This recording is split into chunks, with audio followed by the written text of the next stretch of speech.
Hi, I'm Chef Nicholas Lodge and welcome to this second video on CookieCon 2022 in Reno, Nevada. In the first video, I showed obviously ideas and talked about how to bake cookies and how to embellish them prior to baking. Now, if you haven't already downloaded, you'll need to go to nicholaslodge.com, click on recipes and templates, and there you will see a download for Reno 2022 CookieCon. And in that download, this download relates to all three of the videos associated with the download. So it's broken up into recipes. So I share a recipe for a fabulous sort of French honey cookie, also a chocolate cookie as well, which I talk about in the first video. And in the first video, I show how to put the cookie dough into the molds and also talk about then painting the molds with metallics or white titanium to give you that sort of shabby chic vintage look prior to baking. And so you will end up with obviously talks about the molds. I also talk about making for rustic cookies for when we do cactus and succulent planters, just different ideas for embellishing, and you do this prior to baking. So that's all shown in the first video. In this second video, I'm going to concentrate more on the decorative elements of this, and I'm going to show you how I sort of talk about flooding the back of cookies, talking about also flooding the inside of the frame cookie that I showed in the first video. So let's get started. Now, in your instructions in the download, it talks about many years ago, I developed a technique which I call an upside down cookie. For example, this shows my from my rustic cookies. All right, this is sort of my log slice. This is my small log slice, which is a Katie Sue mold developed with my Flower Pro collection. And this I featured at CookieCon in Orlando and CookieCon in Dallas in 2021. And these give you beautiful rustic cookies. So when you're doing a sort of a rustic for a groom's cakes, but also for Father's Day, but also these are lovely for the holidays, Thanksgiving through to Christmas time, but pretty much could be used any time of year. Log slices are a really nice way to bring that natural element to a lot of my molds. Now, when I showed this, obviously on this video, I showed using what I call the upside down cookie method, which is you actually flood in the back of the cookie, not the front. Now, a lot of my, of course, Flower Pro molds, you can see incredible detail. This looks like a real piece of wood, and especially when you paint it to embellish this. And so this is in England where I grew up, what we call a tea biscuit, all right? So basically a dry cookie that doesn't have any icing on it is known as a tea biscuit, all right? And typically, as it says, it's served with tea. And obviously biscuits are what we call cookies in the UK and in Europe. And so what I do when you have you're using a mold like this, or you're using, for example, the Katie Sue wood panel mold that has this lovely wood texture on there, or if you're doing these beautiful frames, all right, so if you were to flood, obviously, on the traditional one, if you were to flood the top of this, you could do a very, very thin flooding, but it's going to end up looking like you're going to destroy all the beautiful detail in there. So I do what I call as an upside down or reverse cookie, whereas you can do this prior to decoration, or in this case, you could paint this first, and then once that's dried, you turn this over and you will then flood the back of the cookie. So then when your guests, they don't feel cheated, and so when somebody comes to eat that cookie, it's like eating a cookie standing on your head. The icing's on the bottom, on the reverse, rather than traditionally on the top. All right, and so this, we're following the same sort of idea with talking about the cookies I showed in the first of the videos, which is going to be the frames. And so you can see the frames. So when we use the vintage frame, whether you do it with metallic gold, whether you do it with, as I said, pearl, whether you do it painted white, where you have obviously the outside of this, we're going to talk about, as I said, flooding the backs, and also here you can see one here. This is a chocolate one and painted white as shown on the videos in video number 1. Now, when you are doing cookies, so in your directions, so we're now in the area where it says Vintage Chic Cookie Designs. Once your cookies are baked, the creative fun can begin. Talks about the upside down cookie. And so then you're going to, so you flood the back of the cookie. Once cool with royal icing, use my recipe on nicholaslodge.com. So on my website, nicholaslodge.com, when you click on recipes and templates where you found this download, There are also lots and lots of downloads for all sorts of things. There's a recipe there for modifying fondant, which we're going to talk about later in this part, and also in the third video, which is going to be called Jungle Chic. And I'm going to talk about using the Katie Sue succulent pots and some of the like flower pot molds and things like that. And there is also a recipe on the downloads for royal icing made with meringue powder, royal icing made with dried egg white. And so generally speaking, you know, I obviously teach master classes in royal icing where my students are going into the finer elements of using really fine tips like 0, 00 tips, and really mastering a lot of the traditional English techniques like pressure piping techniques, scroll and shell work, and things like that for borders. A lot of those elements relate to cookies, all right, and we use a lot of those techniques on cookie design as well. And of course, also in classes, I obviously show my students about flooding. We do things like swans and things. So it's all a very much similar technique. Now, a lot of cookie artists mainly use meringue powder, and meringue powder is totally fine to use for flooding. Generally, because I grew up in England, I'm used to using dried egg white. The difference is dried egg whites is stronger. So especially when you're doing things on acetate or wax paper, means when I do little lace points or cherubs and things like that, they're structurally going to be stronger because it is 100% egg white. Meringue powder generally contains between 20 and 35% egg white powder. So it's really the same, but it just doesn't have the same structural strength or integrity. So for certain things, I recommend dried egg white. For other things, meringue powder is perfectly okay. But for flooding, when you're doing cookies, you can use either or. I generally depending what I'm doing. For basic cookies, what I'm really showing here, I generally use meringue powder. If I was going to be doing a cookie where I, for example, was going to flood the cookie and then I wanted to do some really fine piping on the cookie as well, for structural strength, I would generally use dried egg white icing, all right? But for what I'm showing you in this video, meringue powder would be perfectly okay. So anyway, on the download, there are two recipes, one for meringue powder royal icing, one for dried egg white royal icing. As I talked about in the first obviously video, as a pastry chef, I do everything with the digital scale, all right, and so I never sort of just guesstimate things. I don't use cup measures. I use teaspoon measures, but I never use cup measures because it's not an accurate way to measure anything, all right. And so also depending where you buy the cup measures would depend on the amount of liquid they will contain or dry ingredients. So I always use a digital scale. And so when I make royal icing, which obviously you can download the recipe, I make a recipe of meringue powder royal icing. So here I have my meringue powder royal icing. Now, because I always use the same amount, 500 grams of powdered sugar, I use 80 grams of water, and I use 35 grams of meringue powder every time I make this exactly the same consistency, all right? So it's always going to be exactly perfect. And as I said, this is the freshly made. I made this just before we started video, so you know it's going to give you a nice royal icing. And so this is perfect for obviously what we're going to do. Now, once we have the royal icing, we're going to, again, when I flood, I don't just guesstimate the amount of water I put into it. I actually do this by scaled weight as well. This means every time you make flooding consistency icing, it will always be exactly the same consistency. Now, when you are doing piping, I always recommend to my students, I don't ever let the icing sit for more than, for example, if I was going to be piping with this icing, if I made this at 9 a.m. this morning, around noon, around 3 hours later, I would rebeat it. So I take what I've been working with and I put it back in the mixer and just put it on the mixer for another couple of minutes, all right? Because icing is not unlike a meringue or a souffle, it will deflate, and as longer you leave icing to sit, it will start to fall back on itself. In, for example, judging competitions, a lot of times, like with a wedding cake, somebody's piping a little shell border around the cake. I can see that they did some of the cake, for example, on the day they made the icing, and then they got lazy, just left the bags overnight in a Ziploc bag, and then continued piping the next day to finish the cake off for the competition.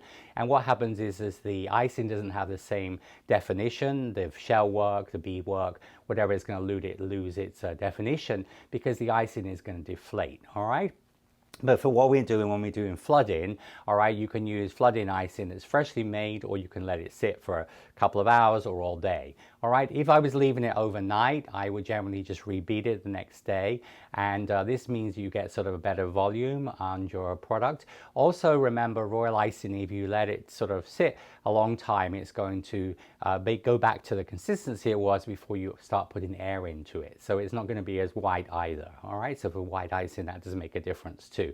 So a lot of technical things with royal icing. But anyway, so I put some royal icing here in a bag. So what I'm going to do is take my digital scale. Now this is a little micro scale, so I talked about this in the first video.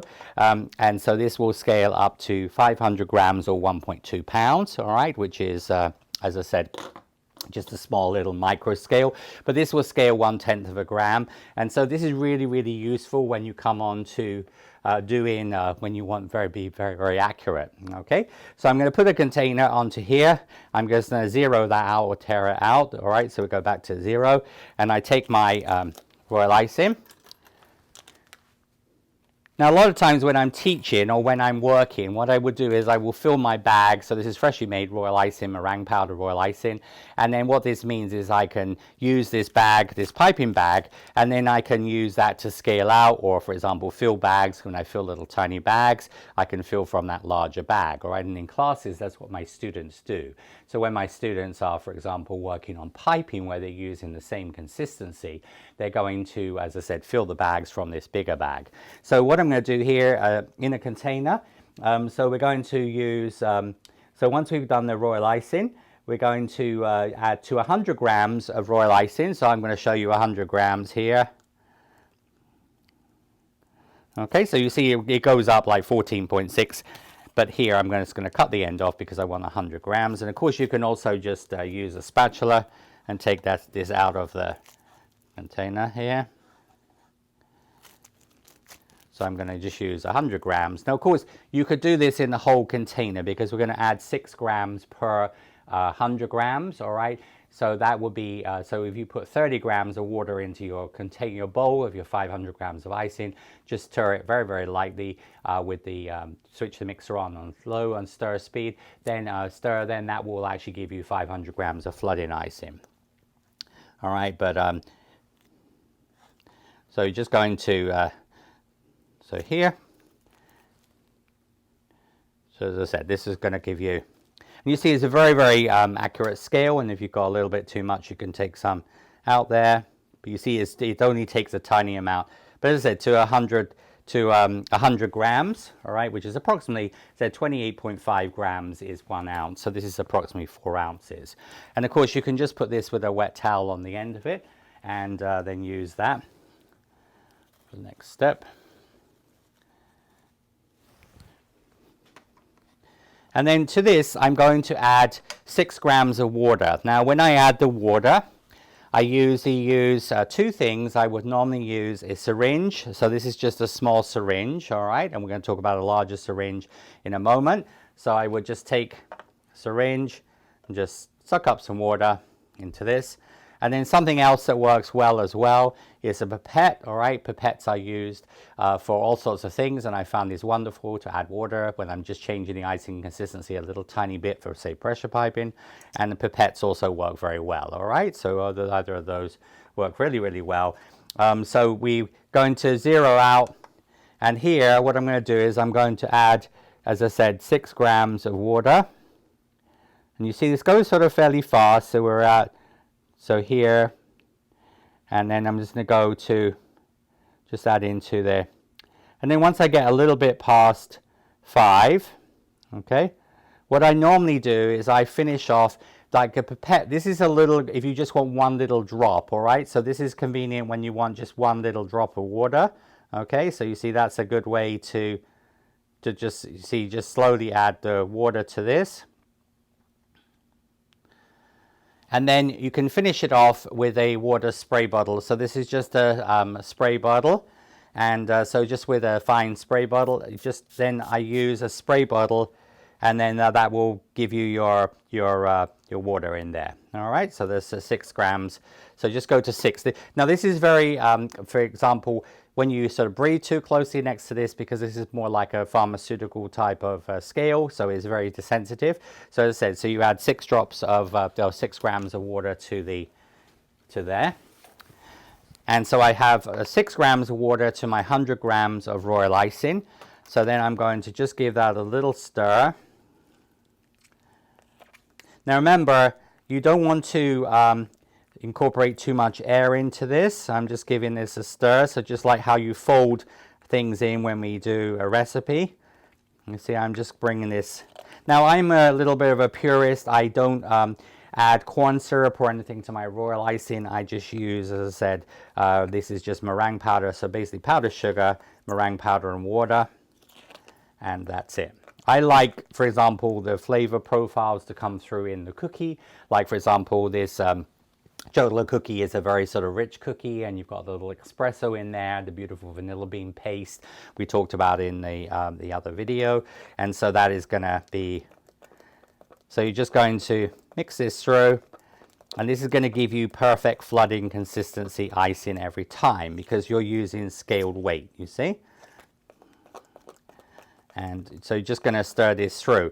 Now, if you're wanting to, for example, flood in white, but if you're wanting to color, all right, you can, when you do cookies, you can use powder colors. You can also use gel paste colors.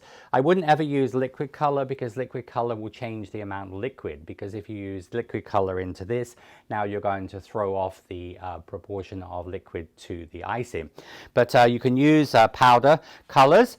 For example, you know, these are what we call in the cake decorating world dusting powders, but these are basically powder colors we use on flowers. So when I'm, for example, when I'm making a flower, like on this hydrangea, this is a gum paste hydrangea flower, then you see I've dusted some periwinkle blue on the top of it. I've used some deep purple built onto the edge, and this is how we get beautiful gradient colors when I'm doing, as I said, sugar flowers. But I also use those for flooding, and so that you can get some really fabulous colors. So for example, this purple color, this is my deep purple. So if, for example, you were doing a cookie where you wanted to flood the back of the cookie or flood the front of the cookie, if that was the color, you can of course use any of those colors. I'm going to show you here eucalyptus. Now the eucalyptus is a really nice color because, of course, with succulents, this is a color I use a lot. So you're just going to use a little of the powder, and of course, you know, it depends what sort of shade you want to use. But I'm just going to put this through, and this is going to give a really nice soft eucalyptus, which of course has got quite a bit of gray in it.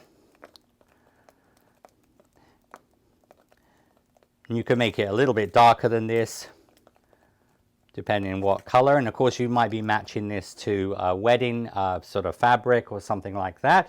But that's the sort of color you see I used in these two cookies. They were both being done in the eucalyptus color. All right, so I flooded those in the eucalyptus color, and so, you know, that sort of ties in really nice with that whole sort of vintage look. So just make sure you mix that color through. And in the instructions, I do mention that you can also use, for example, paste colors. This is a really nice color I use a lot, especially for when I'm doing sugar flowers, wedding cakes. A Wilton Juniper Green. Now, Juniper again is this sort of color. It's not going to be that sagey green, but it's got quite a lot of gray in it. All right, so I use a lot of the Juniper Green for sugar flowers and foliage and things like that. Now remember, when you take gel colors or paste colors, you look at the ingredients. One of the ingredients is glycerol. Glycerol is glycerine, and what that does is it keeps things soft. When we add corn syrup to icing, which a lot of people do for flooding, is it actually keeps the royal icing softer. In England, where I grew up, we use glycerin, and as I said, so if you add paste colors or gel colors to your royal icing, literally you're putting in a softening agent. So you're putting glycerol in there with the color, and that means that your icing is going to take longer to dry. So if you were, for example, flooding a cookie you're planning on painting on, that means you're going to have more of a soft hygroscopic background, and so that means your color sometimes can bleed, or other colors will bleed into it. So when I'm doing certain things, I like to use powder colors. But as I said, if you were just doing a sort of a standard cookie where you're just going to flood it in pink and pipe white royal icing on top of it, or stencil on the top of that, then of course pink gel color will also be fine. But powder colors have become very popular, and a lot of people use those. So you're just going to, as I said, you flood that. And this one I, for example, did in pale gray. So I just used some gray powder color, all right? And so you can do all sorts of things. And then you can do this one. I flooded in periwinkle, as I talked about in my, as I said, first video. Periwinkle is a sort of huge trend this year. So periwinkle very peri is the Pantone color of the year for 2022. And so this is my, as I said, my Nicholas Lodge periwinkle dust, all right, color. And you see it's perfect match to periwinkle. And so all we do there is you would just put some of that in. And this also makes a fabulous Wedgwood blue. Wedgwood is obviously China in England, and sort of jasperware, which is a very famous Wedgwood, is the sort of the original one was this blue with white. So you often see that with cookies, and actually at CookieCon, past CookieCon, my first ever CookieCon, I showed Wedgwood cookies where I did them in this blue color, which I had to mix around different colors to formulate this color. But this makes a perfect Wedgwood blue as well. So if you want to do that sort of periwinkle blue, Wedgwood blue, you just would use the same as I've just shown you with obviously using the periwinkle color there. All right. And so anyway, once you've got your color to the color you like, so you see you're going to get your little air bubbles come to the surface. I don't make the icing, as I said, this is a perfect consistency. All right. And then usually just to tap that, and you'll see how your air bubbles will come to the surface. And normally you can put a wet towel on top of that, or you can put a lid on there. And of course, this could be done in the whole bowl of icing. If you were going to do, as I said, you know, 3 dozen cookies in sort of that periwinkle blue, you could just color the whole 500 gram. And all you do there is you would just put your KitchenAid mixer bowl on your scale. Now, and then you would just tear it out to 0. And then, of course, as I said, if it was 30 grams, would be for if you're doing 500 grams of royal icing. Remember, 6 grams of liquid water per 100 grams of royal icing. Okay, and so we're just going to let that just sit for a couple of minutes. So generally when, for example, I teach, if my students are doing flooding, they would prepare their icing, and then what we do is just leave that, and you can just give that a tap on the table, and the icing, the air bubbles will subside, because if you put the air bubbles into the flooding icing bag, and then those air bubbles are going to go into the royal icing, and that's where you have to spend a long time with a sort of cookie scribe needle or a pin trying to get rid of those air bubbles. If you just let the icing subside for about 15-20 minutes, it's going to be perfect consistency. So when I come back, I'm going to show you what we're going to do with this. So we're now going to move on to the next step. Now I have left the flooding icing, which we call run out icing. So in England, flooding is run out work. And so we have let the icing sit for about 15-20 minutes. You see the air bubbles have come to the surface, okay, and that is going to, as I said, give us a nice creamy consistency royal icing. So generally you just want to do that, you know, 30 minutes an hour before you want to flood. Just go ahead and do that and just tap it every couple of minutes. And you can also, another quick way, a little tip I'll share with you, if you wanted to speed up that, sort of not have to let it sit, what you can actually do is if you take a knee-high, which is a sort of little short pantyhose, and then what you can do is there you just sort of take the royal icing, and then you will put the royal icing, sort of just pour the royal icing into the top, just like filling a bag. And then using your fingers, you're just going to squeeze it like milking a cow or a goat. So you're just going to squeeze the icing through, and that will get rid of all the air bubbles in the royal icing. Now that is a technique I also use when I take freshly made royal icing and I want to pipe with a very small tip, like a 0 or 00 for string work or lace points on acetate. That is a way you can do it. The other technique we can use for that is you paddle it on the table, and that will dissipate the little air bubbles in there. But Generally just leave it about 20 minutes, 30 minutes to sit, or longer.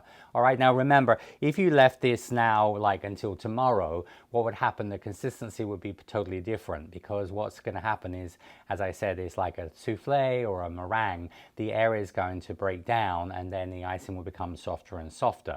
Because in fact, if you left this for 3 or 4 days with a lid on top of it, it will become almost a syrup, like before we actually made the royal icing. So, you know, sometimes we have to rebeat icing. Of course, flooding icing you can't rebeat, because we can't incorporate really air back into this. But that's why, as I said, usually when I flood, I would do that on the same day I'm making the royal icing.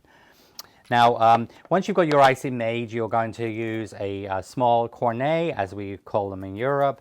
Cornet gets its name from the French word cornet, or ice cone. So think of an ice cream cone. So I use little parchment cornets or parchment bags.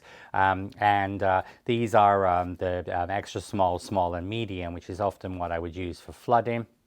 And of course, you can use larger bags when you're flooding a larger amount.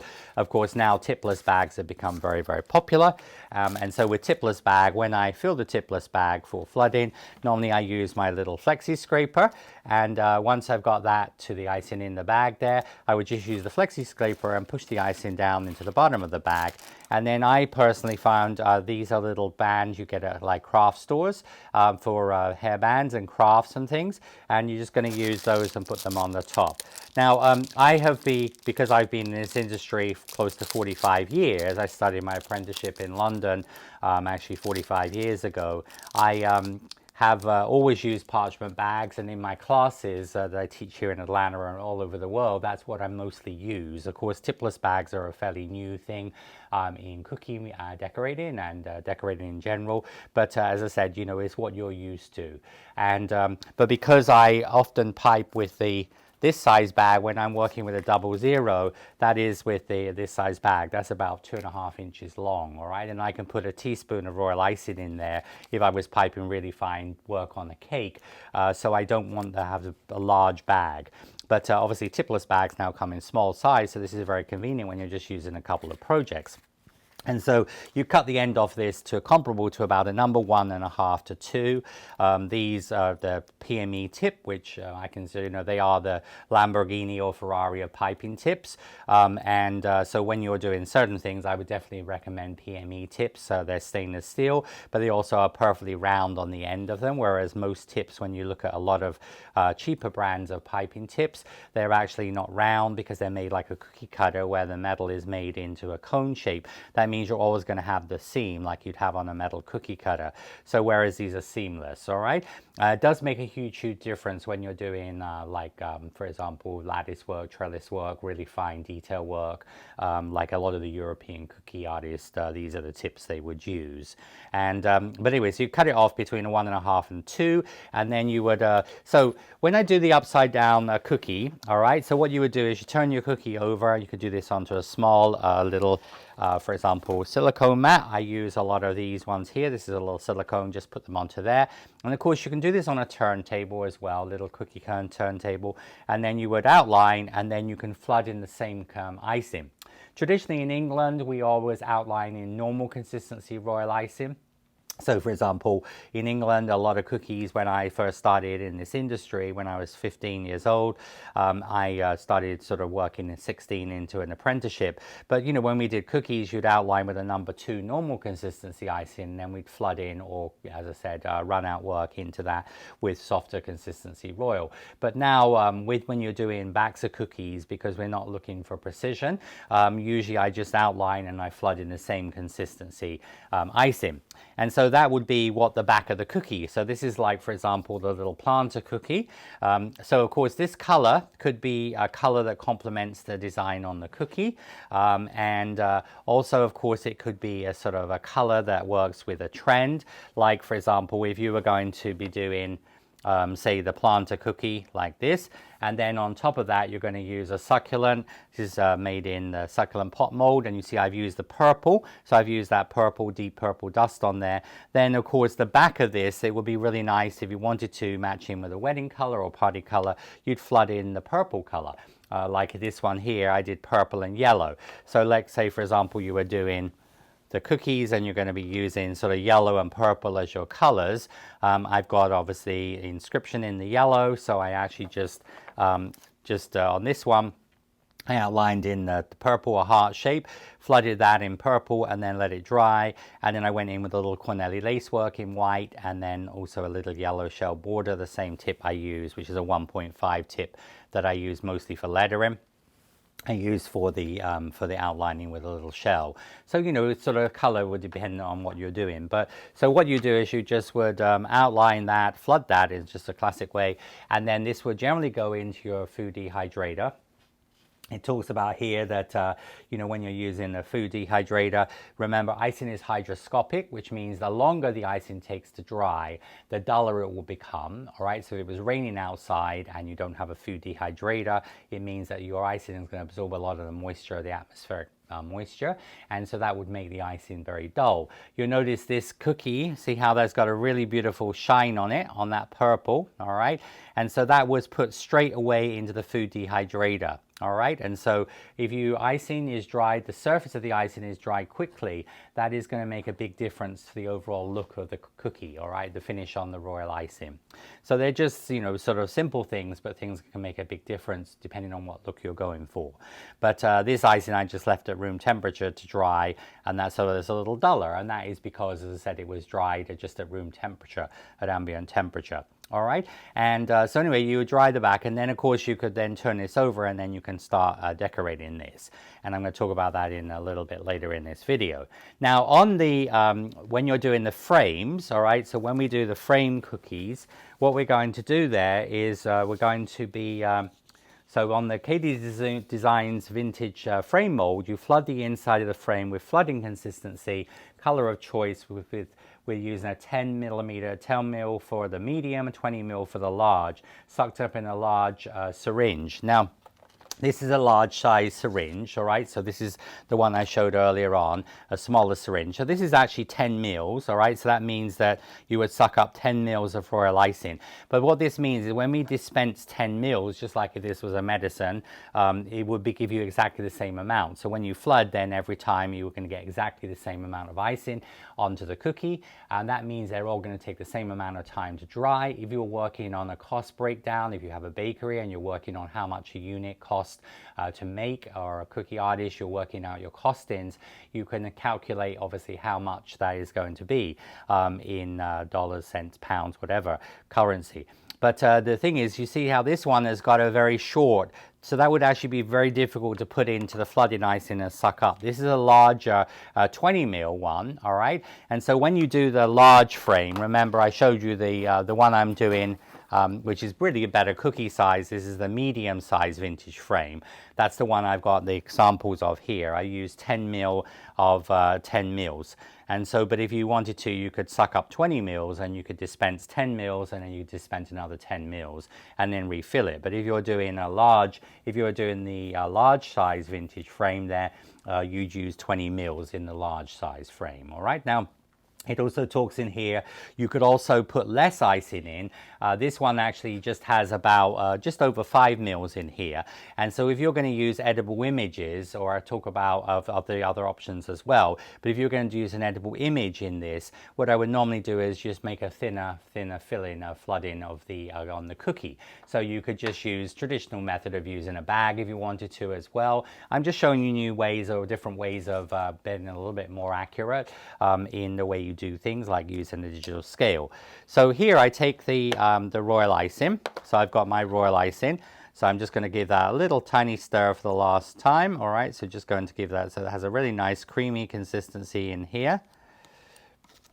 And then I'm just going to take the syringe, and it's got a little cover on it. So you take the little cover off of this, and then you're just going to put the syringe in the icing here. All right, so you're going to put the syringe in the icing. And then what I'm going to do is just from the, I'll do this on front camera as well so you can sort of see that, but you're going to suck up until the bottom of the syringe is going to the bottom of the plunger, is going to, so this pulls the icing up into here, and just let it settle, because it just, as I said, will come up, but your pressure, so you want to bring this up until it comes up. So you just pull it up, because you've got vacuum in there, you're just going to pull this up until the top of the icing is going to come, and it just will settle at approximately 10 mils. All right, so you see I've just settled here, just put up a little tiny bit more. So you see I've actually got 10 mils of icing into there, okay? And then you can just give that a little wipe. This is pretty easy to do, you know, when you're doing this, and then all you would do there is just taking your, but because I found 10 mils will fill the mold up, it means you don't overfill, you don't underfill, you're going to get it nice and even. And then all you do here, you're just going to use your syringe, and you see I'm just going to fill the cavity up here. So there we go, and then of course you could do the next one. You're then going to use, as I said, now quite a few different ways when you flood a cookie like this. You can use, traditionally a lot of people use scribe needles, okay, a lot of special cookie artists. I generally use a brush. I find a brush will give me a little bit, it's a little bit easier to use. And of course a lot of cookie scribe needles are really purely decorative, they're not so functional. But so this works really well. And but also I use, this is my called a companion tool, and it's part of my Flower Pro, so companion tool. This is a wonderful cookie decorating tool. All right, come in a pack of 2. Also, a lot of my students call this the Nick Stick because it's green as well. But this is wonderful, okay, for also, this will expel any air bubbles, but this is also really, really good when you're coming into the corners to use this little tool. This is also a great cleanup tool when you're decorating cookies and you have to remove a little tiny, when you're doing lettering, if you made a mistake on your lettering, you can just use that to remove it. So it's a very, very convenient little tool. So an excellent tool for cookie decorating, but also for... Now, because remember, I'm using my consistency of my royal icing. When I make my royal icing, it's always going to be exactly the same every time I make it because it is using 80 grams of water, all right? And so that this consistency of using, or the consistency I'm using here for the flooding is based on, as I said, the 6 grams of water to 100 grams of my royal icing.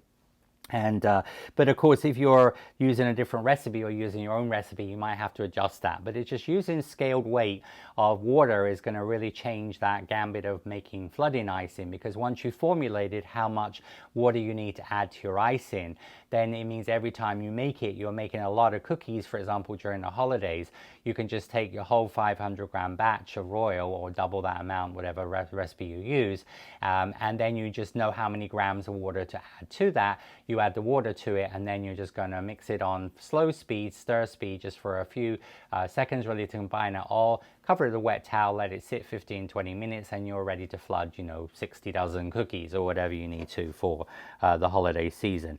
But this is a really good way, and you can just use that for put in there. So that will be your, as I said, your flooding icing. And then if you have any little air bubbles that come to the top surface, so I left this a little bit less time than I would usually use. Usually, as I said, I like to try and leave it about a sort of 30 minutes to an hour. But that will just get rid of your little air bubbles. And then that will just go into the food dehydrator on 115 or 45 degrees centigrade. And you're just going to put it in there for about 30 minutes.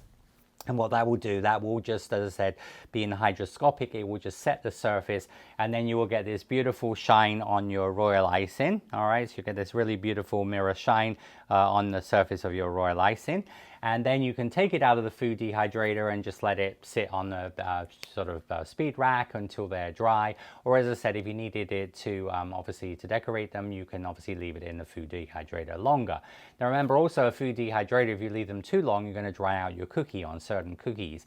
This cookie, for example, the recipe I've given you, that has got a lot of butter into it, so it really doesn't dry out, all right? And so again, it's dependent on your cookie recipe you're using, because remember, if you have a high fat butter, like the European butter, that means your cookies are not going to dry out as quickly either, okay? So that does make a big difference to how long the cookie will last and keep and stay, as I said, nice and moist if you're working on cookies that are going to be decorated a few days or a week or so before holidays or whatever. So that's sort of how you would flood that. So we would let this flood. I'm just talking about a couple of variations here. This one here, I did the polka dots, so I did wet on wet. So as soon as I flooded it, I just took white flooding icing, and then I would just use little dots of white flooding icing, and you'll get this nice sort of polka dot effect. When I did this one here, which is going to be, I'm going to talk about the flowers and leaves on the Jungle Chic one, but this one I flooded in orange, and then I just used actually normal consistency brown royal icing, but just dotted straight into the orange icing, and you get that sort of inset polka dot. So, you know, there's lots of different things you can do on that. Now, when you're using, as I said, next I'm going to talk about using edible images and some other ways of obviously doing decorative elements inside the frame. So following on your directions, it says that you can also, the option is to do a thin flooding. So on this cookie here, I have just put about 5 mils, so about 1 teaspoon, so I haven't sort of filled it quite as far. And so you're just putting a thing, and you could also, you know, could just do that with a piping bag as well, and just do a thin flooding into there. And then what you can do is you can use, for example, an edible image. Now, edible images are an alternative you can use, and of course, this could mean you could turn the frame into, for a graduation, you could do cookies with photographs, for example, for an anniversary, for a wedding, you can take obviously images of the couple, and then you could do that as an edible image. And so anyway, so with the edible images, so what you would do there is you would cut these to 65 millimeters by 40 millimeters, and so you cut that to size. So this will be the inside of the frame, but this also could be a printed piece of artwork. You know, it could be a favorite piece of artwork for a graduation or a birthday. You print on there. Or of course, also I'm going to talk about alternatives. And then what you would do is you would take the back of this. Obviously, take the backing off of this. And then you can use a little tiny amount of piping gel. So you can take, for example, with the piping gel, I've got my little tiny needle tip applicator. You can just put a little tiny bit of piping gel onto there, and then using your, you can use your little mini palette knife, a little spatula, do a very thin film of piping gel, because remember, moisture is going to make this wrinkle like wafer paper. All right, and then you can then take that, and then you could put this onto the top of the frame. Now, of course, you could also, you could then actually also flood in a different color, like, for example, you could flood in hot pink, and then when you put, say, for example, a stripe design on here, and of course, this could be made a little bit smaller. But the inside dimensions are 65 millimeters by 40 millimeters. So those will be the inside dimensions of the, so just use a metric ruler and just cut that to size, okay? But the other option you can also use, this is a product I use for a lot of times with edible images, it's called Super Bond, and this is a sort of a glue, like a really thick glue. It's called Super Bond, and it's a Nicholas Lodge brand product. And this is good for attaching hard to hold heavier items like isomalt as well. So if you're doing little tiny isomalt diamonds onto a cookie, or you're doing things like little tiny bows, little small decorations, this is really good for holding them onto a cookie. And especially with packaging a cookie sometimes in acetate bags, it helps everything hold. So you would just take a little bit of the Super Bond, and again, you just take a little bit of that, and you just spread a little tiny bit of that on the back of the edible image. And then when you put that onto the royal icing, it's not going to, as it's release, it's going to stay in place on the royal icing. And that would be how I have done this cookie here. All right, so you see this has got royal icing, and then I used here a nice, so with particularly my succulents, this worked really great, and you just attach that to the royal icing and just put that on, and then you can use like a cosmetic sponge or cosmetic wedge is normally the way I just use that, just press over the top of that, and that will make sure it's stuck to the royal icing. And then, of course, you can get decorative, you can get very creative with your decoration onto here. This one, when I was doing my launch of my succulent and the succulent pots, I use this one for a cookie. So again, then if you were making a little succulent, then of course you would put, again, some of the Super Bond is really good to attach to the back of this and put this on. All right, and so that sort of would be using edible images. And then also, you can also make a piece of, if you're going to do a painting, let's say you're going to do a Monet, a painting like a watercolor, or as I said, you're going to paint on a piece of, this could be flooding. So you could again just obviously do a 65 millimeter by 40 millimeter onto a piece of grid paper, and then you could then outline, flood that, and then when you take that off of the acetate, which you do it on, you could then paint this, and then of course you could also then take this flooded piece, and then that would sit inside the frame. Okay, and of course you could make, if you did a gold frame, this would look sort of stunning, and you did like an old masters or sort of a piece of modern contemporary art or one there, look really, really nice. Okay, but when you make, so that could be done in flooding icing. You can also use, this is another new product that I've given you a recipe for. So in your, it talks about that in the download. And it talks about then you're looking at the, you can use there, this is called royal paste, all right? So with the royal paste, so this is on your instructions here. So your royal paste, and that's in the recipe. So this will be back a little further to sort of really like when we did the first part of the video, on the video number 1, which is on the recipes. You have the recipe for the royal paste. And the royal paste is based on pastillage. So pastillage, as a pastry chef, we use pastillage for showpieces, large showpieces on cruise ships, hotels and things, we use pastillage. So what you're going to do with the making the here, the recipe. So on the recipe, other recipes, you'll see it's got royal paste. So all you do is, and this is a great way to use up like leftover royal icing. Now, I've used 100 grams of pre-made royal icing. So all you're going to do is, just like I did when I showed you how to do the flooding icing, you just take 100 grams of royal icing in a container or bowl, all right? And we're going to scrape this out, so it doesn't have to be one with a lid, but just a bowl. You just take 100 grams of royal icing. So you can just put a bowl on your digital scale, and just from your bowl, mixing bowl, or from your piping bag, 100 grams of royal icing, all right? And then what you're going to do, I'm going to take some Tylose powder. Now, Tylose is what we use in my world of cake. We use in homemade gum paste. We use this also for making edible glue. We use this also to modify rolled fondant. So again, on the nicholaslodge.com, where you got the download for obviously all of the information here, this has also got, there's a recipe on there for modifying rolled fondant. There's a recipe there for homemade Tylose gum paste, which is using this with egg whites and powdered sugar, and then add in the Tylose powder, extra powdered sugar and shortening. And this is, as I said, really based more on a pastillage. Now, pastillage we use, as I said, in pastry for showpieces. So what you do is you're going to take a teaspoon of this Tylose powder. So Tylose is a gum. It's a natural additive. It's used a lot of food industry, food items in the food industry.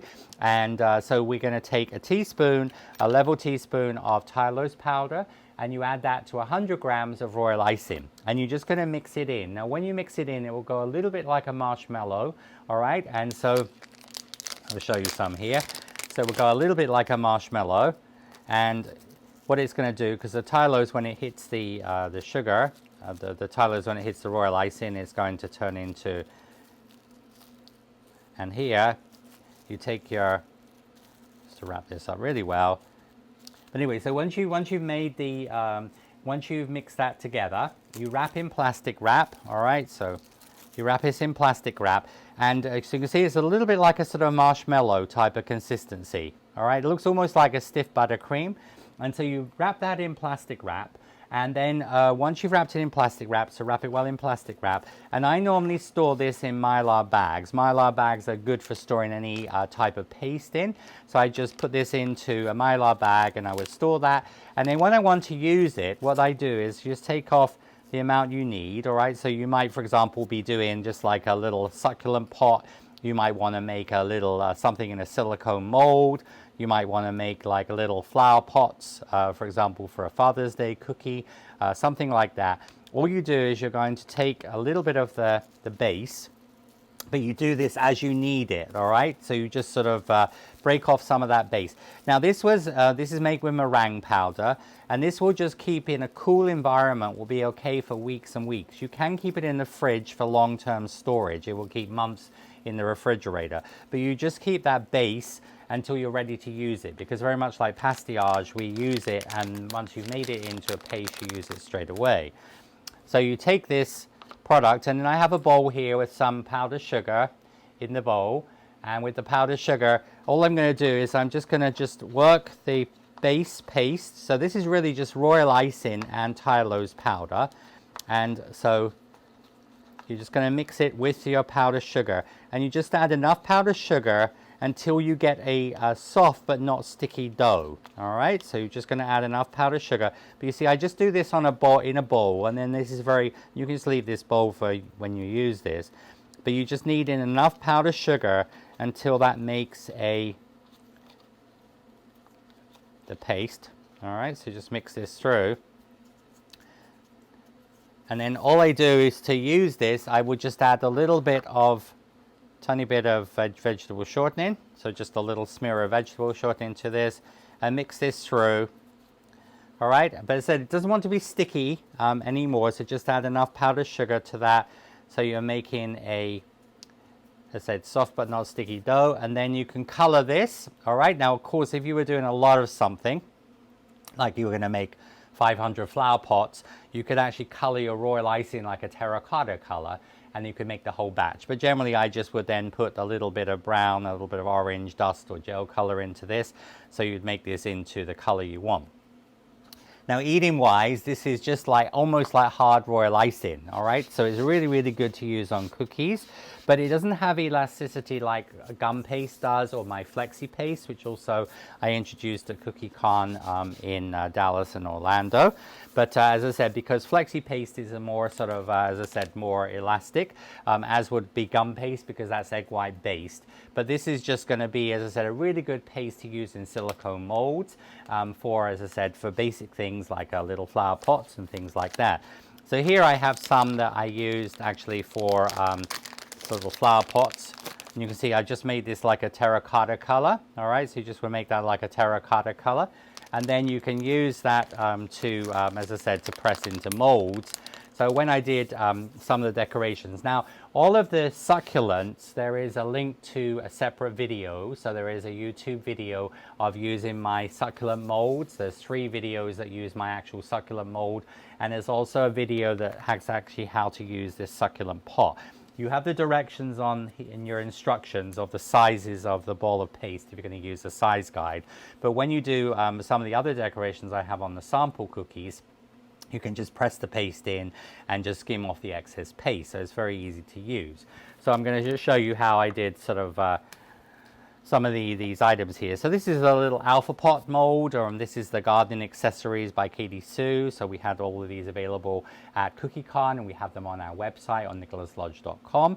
And so these are a Katie Sue product. Katie Sue, remember, is the company that I use their frame mold. And they do have a US warehouse as well. So katiessuedesigns.com, and then you can click on the American flag, and then that will be the US warehouse, which is in upstate New York. And so from New York, that will, as I said, you can order. Amazon do carry some of the Katie Sue molds, but as I said, katiessuedesigns.com, and they do offer, as I said, $40 or more, you get free shipping from their US warehouse. In Canada, and this information is on the download as well, there has Icing Inspirations, Chrissy Boone from Canada, who was at CookieCon as well. Chrissy Boone has a company in Canada, in Ontario, and she is also a distributor for Flower Pro and also Katie Sue molds as well. So if you're in Canada, that would be a better option because you won't have to be paying import tax and things like that. But these are the Katie Sue molds, and these are a really, really cute mold. I use this one a lot because it has some adorable little flowers on here, and so the little tiny flowers that are on there. And so you've got little like a forget-me-not, a rose, a little sort of morning glory, some leaves. But then this is called the Alpha Pot mold. And this is also really nice when you think about, so for weddings, you could do the initials. So, and then you could do, for example, for Mother's Day, you could do mom, but you can put as I said, so for engagements, weddings, and especially a garden wedding. And you can, of course, tie this in, and I added a little bit of periwinkle blue there. So I've used that for the flowers. But when you're using the things like that pot, here you can also see, for example, here, this is the garden accessories. So this is, of course, like got little flower pots on there, and little Wellington boots and things like that, and the watering can. So you can see here for Father's Day, this is the cookie I showed in the first part of the video, and then on the video number 1 of the sort of cookie dough. And then you see that could be decorated with watering can, little succulent pots, and the little pieces there. Now in the third video, which I will be doing, which is called Jungle Chic, I will talk about using metallics there. I will talk about metallics for the terrariums and some of the other things that you can use. But just to show you here, when you're using, for example, the little molds here, so as I said, this is just being colored with the...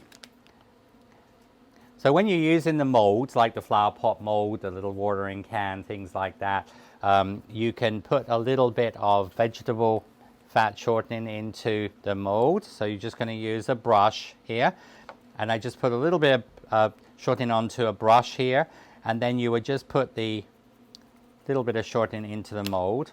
Now, so when you do a lot of these smaller molds, I don't use the size guide, which is what I used to measure in the first video I showed using the pine cones. So normally what I would do here is just take your piece of paste. If it's a little sticky, you can put a little bit of cornstarch onto that. And all you do is just going to put that into the mold. And I use a cosmetic sponge or a wedge. Just press that in. And then I'm going to take my little flexi scraper, and then with my little flexi scraper, you just use the flexi scraper and you're just going to scrape off the excess paste, you see, so that comes off level. You press the back, and you can use a flexi scraper and you can press onto there. Now this could be used for example for flower pots, so you can use these not only with the succulents, but you can use these for the base pots. All right, so this is made in the large. So here, this could be used for just the pot part. Now, as far as like when you're doing smaller details, like the top of the succulents, you're better to use flexi paste or use a sort of classic, more of a gum paste or modified fondant, which can have a little bit more, as I said, elasticity and give. This royal paste that I'm showing you here, this is used for more basic shapes, all right? So when you're pressing like a flower pot, you're just doing a more of a basic shape into a mold. This is, as I said, what I recommend. Now on the Jungle Chic, that video I will be showing you how to do, like, for example, the little plumeria, the monstera leaves, and some of those things there. And those are all made in flexi paste or in classic gum paste, because that's going to be a little bit more elastic. So when you're putting, making things finer, this is better. And then see, all you do is just going to take that. So you see, this will give you your flower pot. And then of course you can let these dry. And then of course you can then use your food pen, and of course you just go over the top with a black food pen, and then that will just emphasize that. Or you could just put like these ones here to give them that sort of vintage look, all right, that whole vintage chic look. I use some white powder color, which I talked about in the cookie baking video. So I just dust them with a little bit of white powder, and that gives them that sort of like aged terracotta. And then you can, again, you attach those. Those ones I just attach with some royal icing, because I had some royal icing with a number 0 tip with green royal icing. And then I've used the little flowers, which I'll remember on the Jungle Chic, which is the third video. I'll be talking about making the little flowers like the plumeria and the jungle leaves and things like that. So this would be made in royal paste, all right, the actual flower pots, and then you would be decorating the little leaves and the grass with royal icing, and the little flowers would be made in flexi paste or classic gum paste, all right. And but you can see that sort of how that looks on there. And but the royal paste, as I said, is something new to show CookieCon, and as I said, it's a really good paste when you have a silicone mold with just sort of simple shapes. All right, you just need to be too thin. It's just a basic straight shape, and you can use the royal paste to use for those molds. And that really, as I said, that sort of gives you lots and lots of ideas there. So we've dealt with in the first video with the cookie dough, and then of course embellishing cookies, how to paint them before decorating. In this video I went through, of course, flooding the back of the cookies, so that gives you, of course, an alternative to add the royal icing on the bottom of the cookie rather than the top, and it's a really fun technique that you can do in lots and lots of different cookies. Then we went on to discuss how we flooded the cookie. So of course I showed how to flood this. This one is done with the periwinkle blue, and then all of the decorative elements on the cookies, this is all done with royal icing. This is like almost like canary lace work, but not connected, so like little C's and things done with royal icing. This is with a small piping bag. bag, and this is where I prefer the parchment bags. This is my small size parchment bag, and I use that. This is a 1.5 piping tip, which I use for a lot of my lettering. This cookie is actually, the lettering on that is done with a 0, all right, number 0 PME tip, because when you're wanting sort of smaller, or of course when you're writing something like here, see when you have to write that, so I've got on your wedding day, on this cookie I've used again a 0 for that. Now when you're doing, for example, larger, like here I've just done initials, that I did with a number 1. All right, so I just did the sort of, and of course I used the Wilton Juniper Green to color the flexi paste for the top of this succulent, and I just used the Wilton Juniper Green to color the royal icing so that matches. All right, so there are lots and lots of different size tips you can use, so depending on how much lettering you're going to do for again here on Mother's Day, again that's in a sort of, that's with a number 1 tip. All right, so that was done with periwinkle blue. So this frame was actually embellished with the periwinkle on top with just water on top of a gingerbread cookie, and then baked, flooded with white, and then I've got the little flowers. But we're going to, as I said, talk about the flowers in the third video, which is called Jungle Chic, because it sort of relates to some of the jungle themed items that I'm showing. But when you're doing the decoration on these, it's all done with royal icing, and obviously different size tips, so you can use that for different decorative pieces on here. And so that is, as I said, the second video, which just talks about flooding and some of the other elements. The new royal paste, that's, remember, all on the download. So I hope you will enjoy those. So join me for my third video, Jungle Chic, where I'm going to be talking about making little flowers, and I'm going to explain then how to finish off some of the cookies with succulents and other florals. See you again. Bye. Sweet wishes.